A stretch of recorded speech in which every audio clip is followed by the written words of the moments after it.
Hey, if you drive, you're probably guilty of DWDs, okay?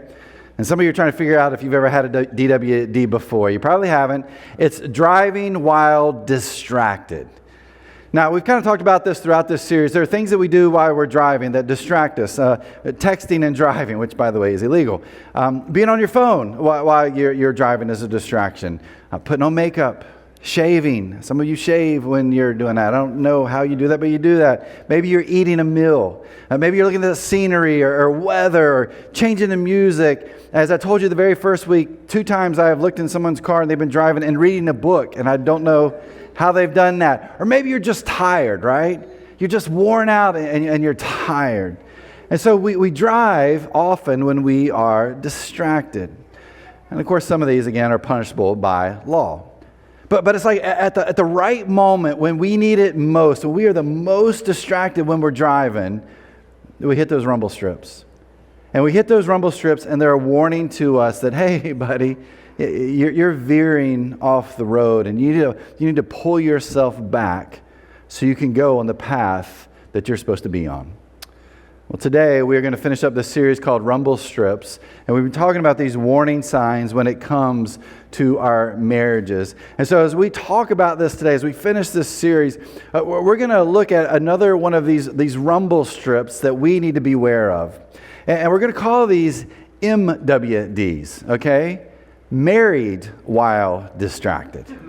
And so over the next few moments, we're going to talk about some distractions that we can find in marriage. Because here's the deal. If you're out of the honeymoon stage, you're in year 3, 7, 12, 40, all of those biblical numbers. If you're in one of those years or anywhere in between, you probably have been in a marriage that has been distracted, and maybe you've dealt with it, or you're in the midst of those distractions right now. And so what I'm going to do is I'm going to give you these different MWDs as we talk this morning. Then I'm going to give you a couple of questions to ask yourself if this is kind of the distraction that you're in the midst of or maybe struggling with. And then I'm going to give you a next step. So very, very practical as we finish this series today. Hey, listen to me. If you are single and you're like, why am I here? Because they're talking about marriage. I'm not married. Maybe marriage is something for your future.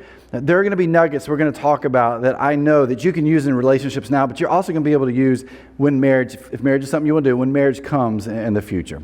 And so I'm looking forward to sharing with you this morning. Here's the first one. MWD number 1, and I've kind of combined a few of these because we've talked about a couple of these the very first week.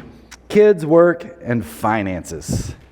Kids, work, and finances. Let's talk about kids for a second. We're called to care for them, to feed them, to love them, to clothe them, to protect them. But as I said in the very first week, many times our kids can become the focus of our marriage.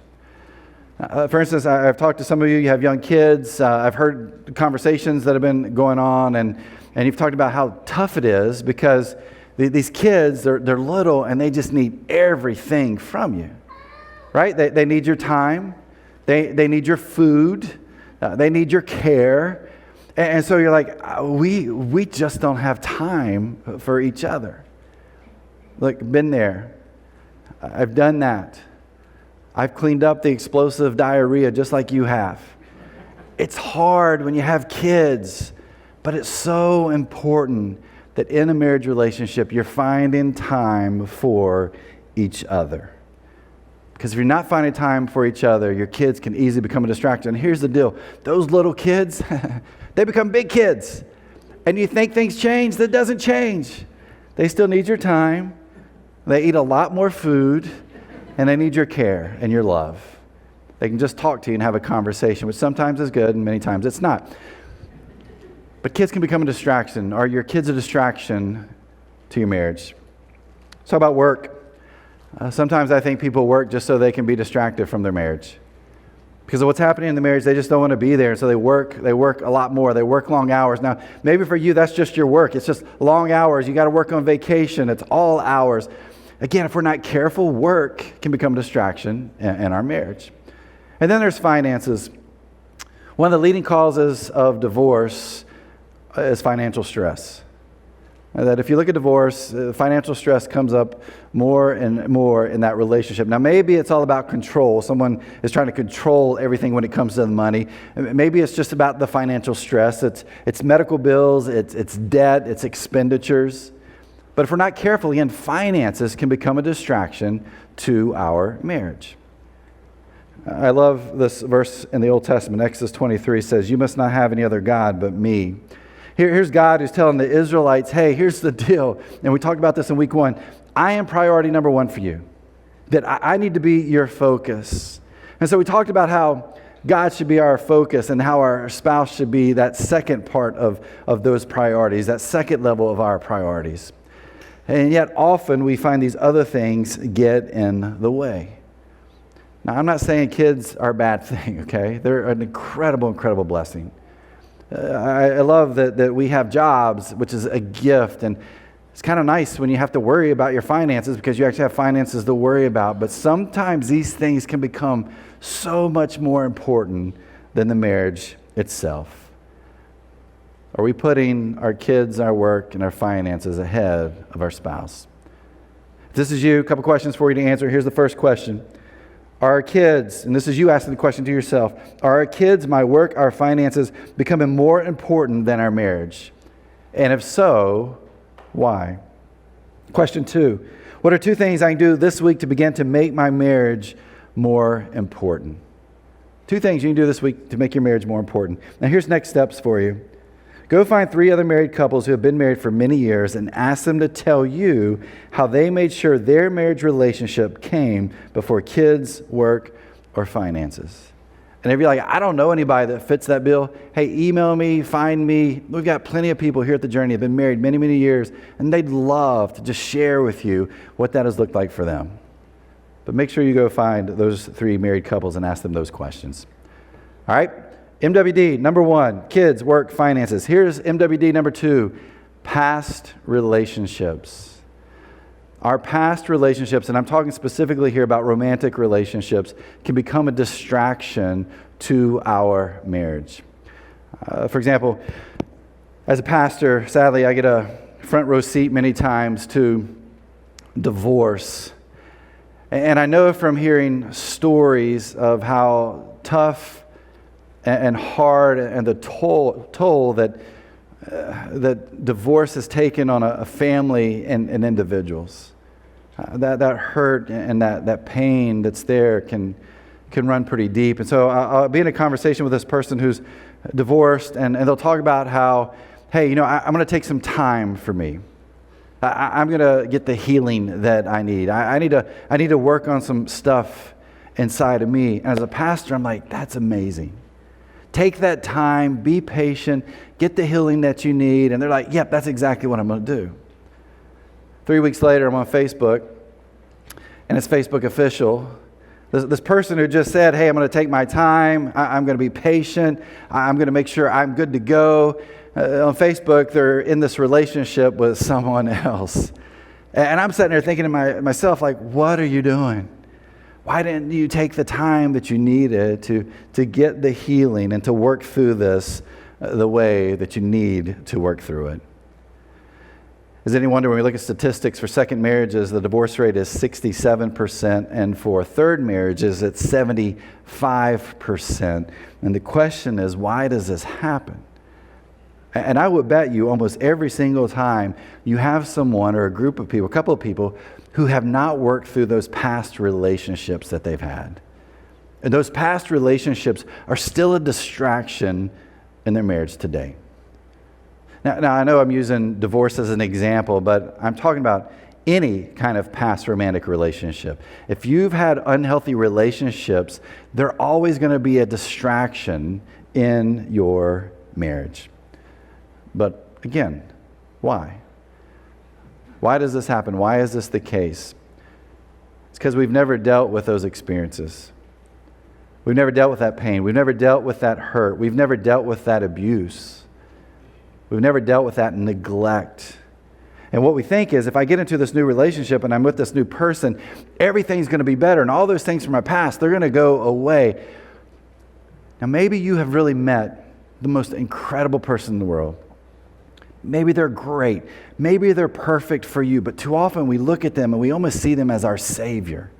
Like, this person has come into my life to save me from this past.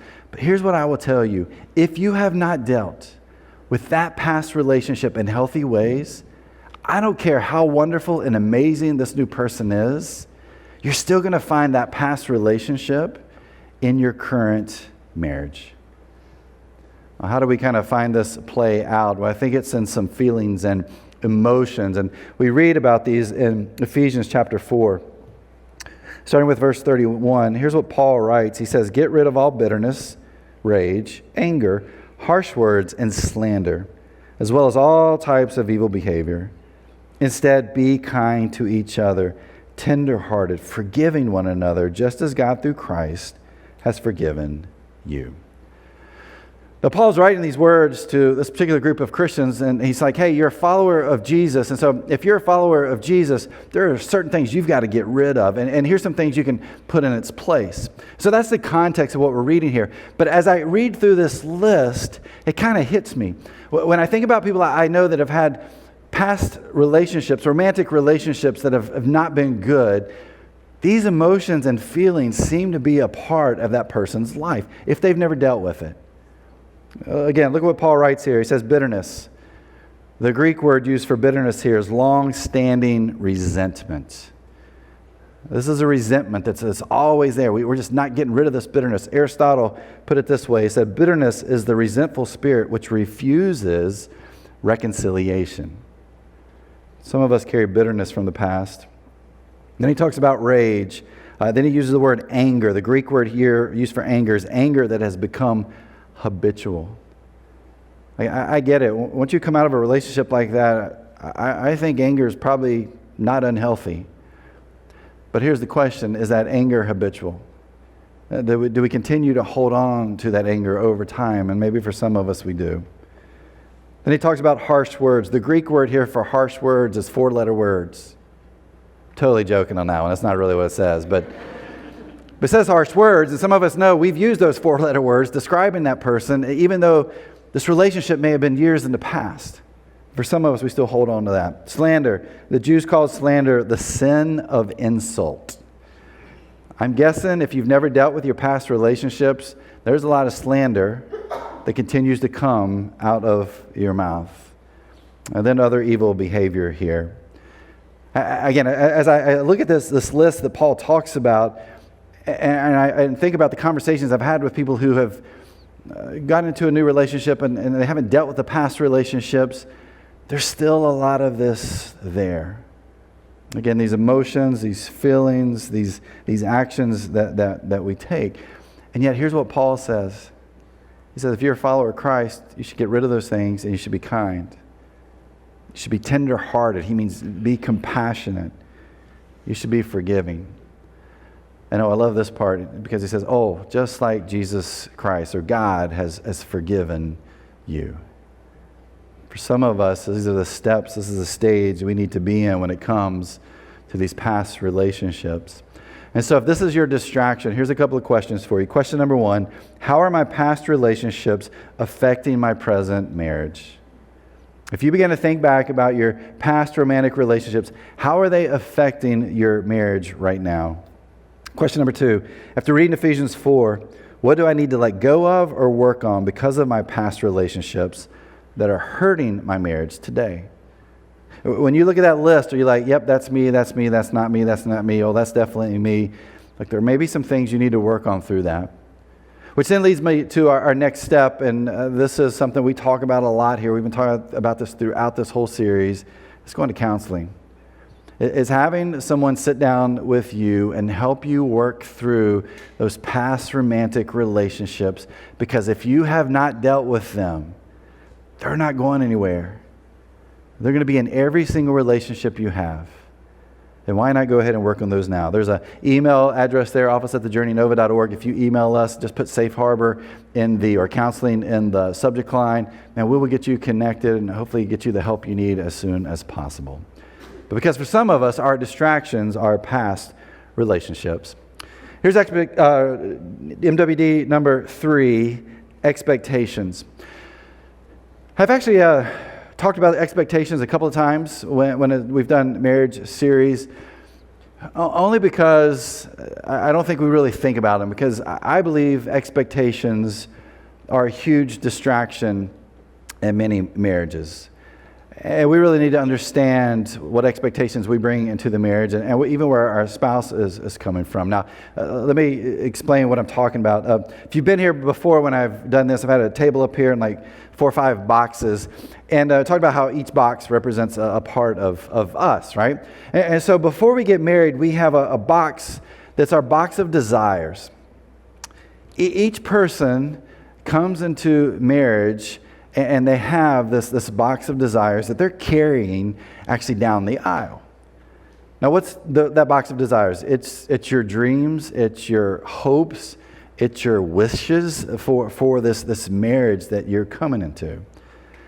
Now, where do those desires come from? It could be something internal. It could be something that's been taught to us over time. It could be because we watched a bunch of rom-coms. It could be from a podcast, reading a book, whatever it may be. And so you come into your marriage and you've got this box of desires that you're walking down the aisle. Well, then you get married. And that box of desires, it changes. It moves from this box of desires to now, this is my box of expectations. And so what I'm doing now is I'm bringing these expectations into the marriage. And you know what I'm doing with those expectations? I'm putting them on my new spouses. I'm putting them on their shoulders for them to carry. Now what could these expectations be? I mean, it could be many different things. It could be the home that you feel like you deserve. It could be a swole bank account. It could be having tons and tons of kids. It could be having tons and tons of sex. I mean, it could be all kinds of things that we're bringing into this marriage relationship. And these are all the things that are in my box of desire. And I get married, and now they're my box of expectations. And I'm putting them on you, and I want you to fulfill all these expectations for me. But here's what happens next. A reality sets in. And reality is different than our expectations many times, and also these desires that we have. And the reality is, you don't have the home you think you deserved. You're living in a studio apartment.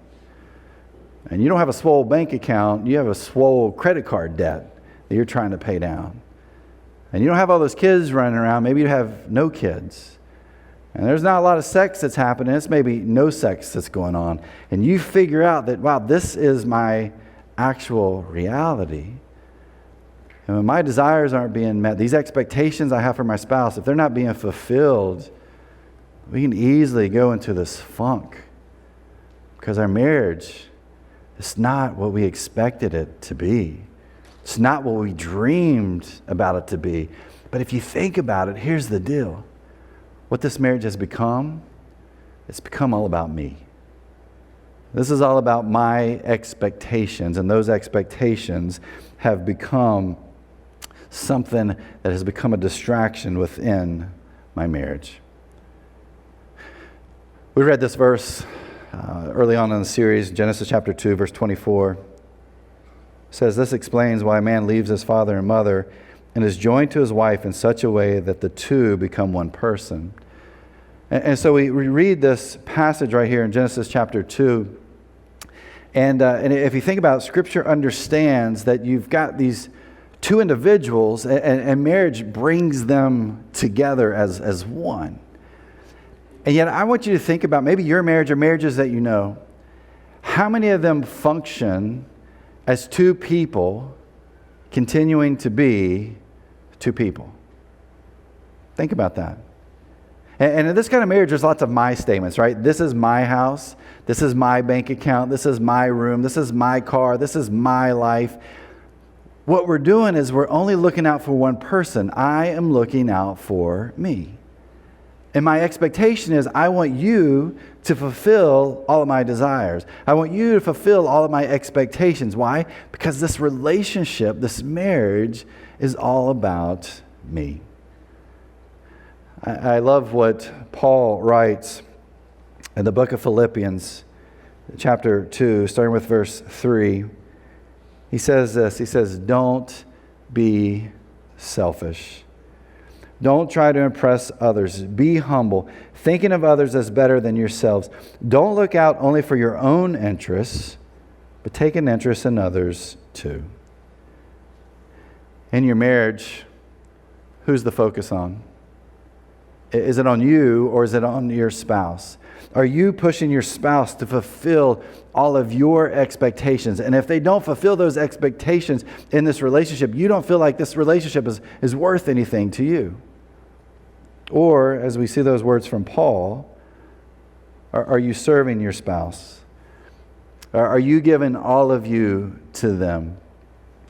Where you're not being selfish, where you're not looking out for you, where you've got this humble spirit where you're putting them first. And you're doing everything you can to fulfill their interest. Some of us will say, and I've heard this said often, that marriage is a 50-50 proposition. A 50-50 marriage means that you are in a marriage of compromise. And you do not want to have a marriage that's full of compromise. Where you say, hey, I'm going to meet you halfway, and if you meet me halfway, we'll be able to make this work. That's not how marriage works, and that's not what's intended for marriage.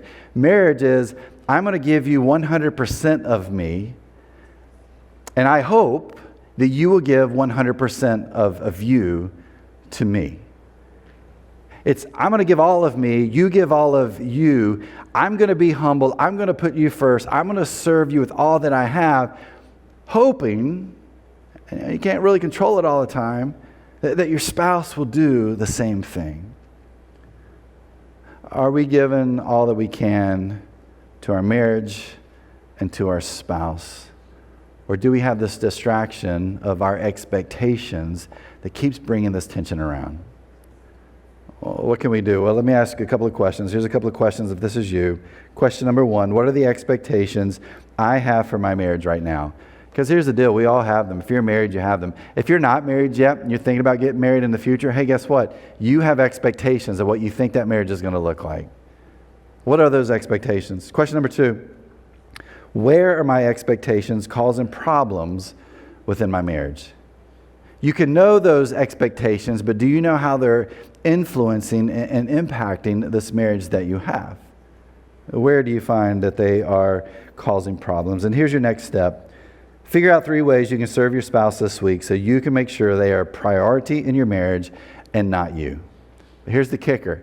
Don't just figure them out and think about them. Actually go make them happen, okay?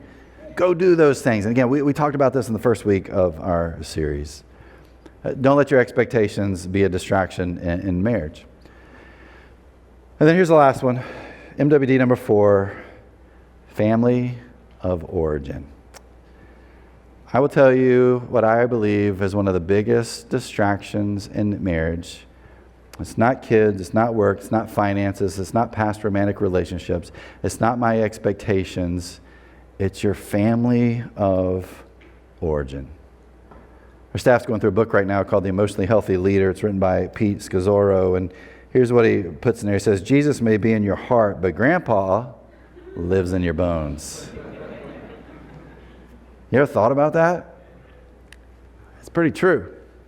Jesus may live in our heart, but Grandpa and Mom and Dad and siblings, aunts and uncles, cousins, they all live in our bones because that is our family of origin. And here's the deal.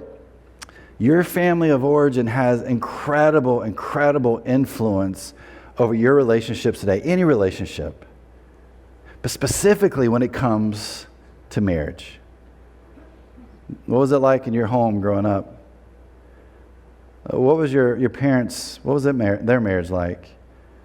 What about your grandparents? What were your grandparents like? What was their marriage like? See, all of those connections we have with our family of origin, they leave marks on us.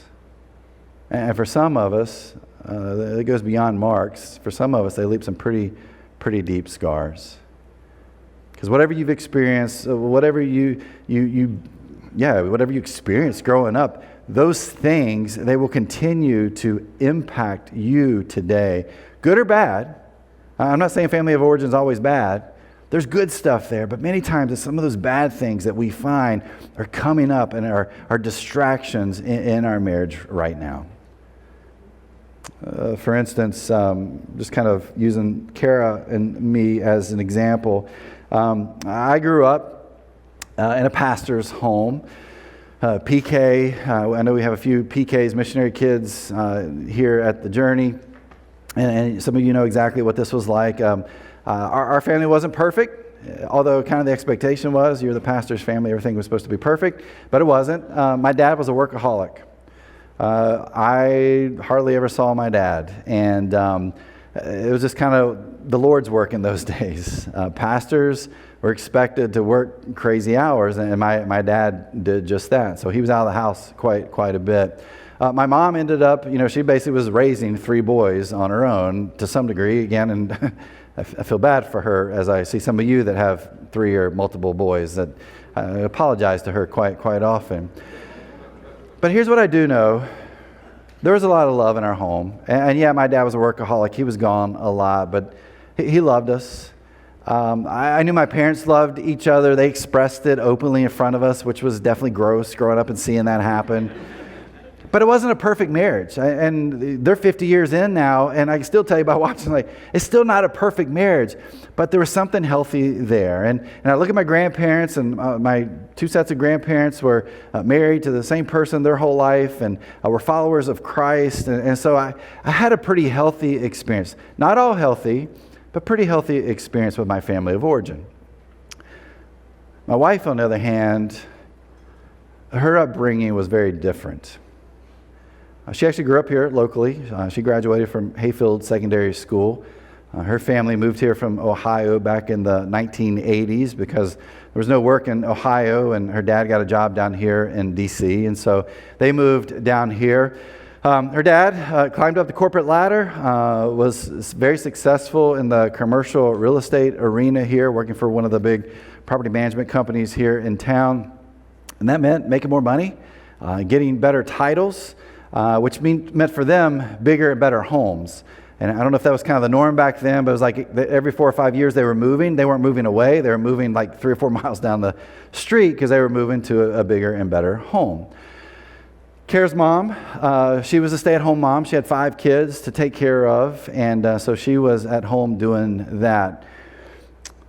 From the outside, when you would look at Kara's family, it was the perfect family. Everyone behaved in public. Everybody did what they were told to do. Everyone said the right things. They always looked good when they were out in public. They played a part. I can tell you, inside that home, and I'm going to be blunt, it literally was a living hell for them. Dad was controlling. And not only that, Dad was abusive. And when I use that word abusive, yes, you can let your mind go to any kind of abuse imaginable. That was the home that she grew up in. And as you can imagine, everybody in that home lived in fear of their dad. You think about your family of origin, and you begin to think how that influences you, because I can tell you our family of origin affected our marriage. We both experienced very different families, but that experience influenced our marriage. The things we said, the things that, or the way that we talked back to each other, or we didn't respond, how we responded, our actions, our inactions. So much of that in the beginning point of our relationship, in the beginning point of our marriage, was all influenced by our families of origin. Again, don't mishear me. There can be really good things we learn from our family of origin, but there can also be some bad things there. And I think our family of origin, if we're not careful, can be one of the biggest distractions that we face. Here's a couple of questions for you. What negative things from my family of origin do I need to set aside? As you think about your family of origin, what are some things that you know you experienced? You're like, I got to get rid of that. I got to move that out of this relationship. And question number 2, what can I do to separate myself from my family of origin so I can focus on my marriage? Hey, look, you're adults. If you're married, you're not stuck to your family of origin. They don't have to have still this powerful influence on you and your life, especially if you've had some pretty horrible experiences. And it may be time to adult up and kind of cut some of those ties. I'm not saying get rid of them. I'm saying cut some of those ties, some of those things that may be holding you back.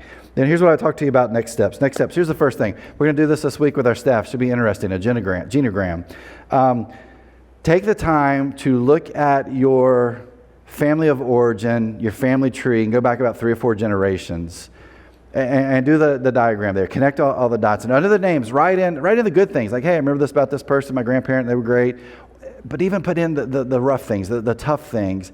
Because you're going to find out a whole lot more about yourself when you just kind of sit back and you look at this family tree. You're going to see why you are the way you are, or why your family of origin is still influencing you to this day. So just take the time to kind of go through this practice and see where that leads you. And then the second thing I would say, I'm going to throw another one in here, counseling. If you're not dealing with your family of origin issues, you're always going to have rough relationships, and your marriage is going to struggle because of it. Why not take the time to have someone who's an expert, a professional, to sit down in front of you and give you some guidance, give you some direction as you work through the family of origin that may be a huge distraction in your marriage. As we kind of think through these MWDs, these married while distracted items that we've talked about, it all boils down to one thing. This is all about protecting your marriage. And we protect so much stuff in our life, but do we do everything we can to protect that relationship? And the best way that we can protect that relationship, we can protect our marriage, is understanding our distractions and then putting our focus in the right place. Again, we talked about that first week. Priority number 1 should be God, that relationship, that connection with Jesus. Priority number 2 should be our spouse. And those distractions, they're going to keep us from doing that. Are we willing to take the steps that we need to take to make sure our priority is in the right place? That's why I love what Joshua says to the Israelites in Joshua 24, 14 through 15. He's led Israel to the promised land, and at the end he brings everybody together and he retells their history and how they got to that point. And then he asks them this question, or he says this to him. He says, so fear the Lord and serve him wholeheartedly. But if you refuse to serve the Lord, then choose today whom you will serve. But as for me and my family, we will serve the Lord. Joshua says, my family is going to stay focused on God. I'm going to stay focused on God. And he challenges the Israelites, like, hey, what are you going to do? And they say, yeah, we're going to do that too. If you're married, you get to choose. You get to choose right now the direction of that marriage. You can choose to continue to follow those distractions that are there and let them influence you in the ways that they are and really overtake that relationship and probably at some point in that relationship. Or we can choose that our home, our marriage will serve God and that we will do all we can to follow Jesus. And I believe when we do that, it'll bring about the marriage that God has intended for us. In this series, we've been talking about these rumble strips, these warning signs for marriage. May we be a people, if we follow Jesus, if we are married, we're prepared and ready for those rumble strips when they come. But through it all, that our focus can always be on Jesus.